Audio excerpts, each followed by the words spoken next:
Hello,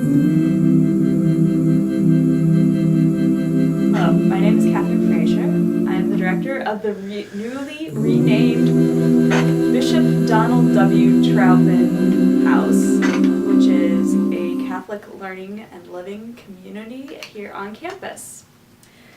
Today, the gospel for this week comes from Mark, and Mark is very much interested in a sort of end of the world vision in his gospel.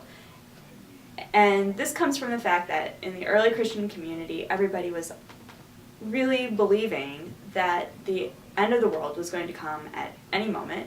Jesus would come back, and we would have everybody would go to live in heaven. So this caused a lot of really intense fervor within the community. And really, that's something that we've lost, and something that I feel that Mark's gospel calls us to again and again. The true zeal and urgency to our Christian life, where we're not just making Christianity something we do on Sunday, it's something that we do all throughout our life. So this brings us to a question we should really be asking ourselves a lot of times. How are we succeeding in living our Christian life with zeal? And once again, how are we failing? So I fail when I don't think about the end of the world all that much, and that a lot of times will cause me to say something mean to my sister, to say something harsh to other people around me, and generally to be uncharitable. And I feel that I'm living out that zeal when I'm going out and really doing acts of charity and social justice and living a deep life of prayer.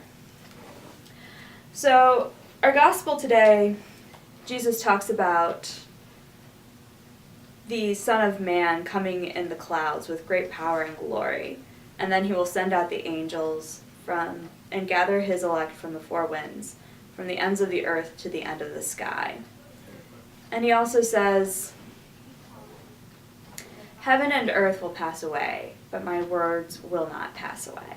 And I really feel that this is the center of everything that was in our readings from last Sunday, because it's a constant call to remind ourselves to always place Jesus' message at the center of our lives. And that means to love our neighbors and to really love them with fervor, and to be always reaching out to them, even when we look at them and we think, I really don't like you. But even though we look at them and not see anything that we particularly like, God does. And that's always what we're being called to do. And secondly, it goes back to always remembering that we need to place God at the forefront of all that we do. And that will be our strength, and that is where we'll get the courage and the fervor to really bring God's kingdom into this world.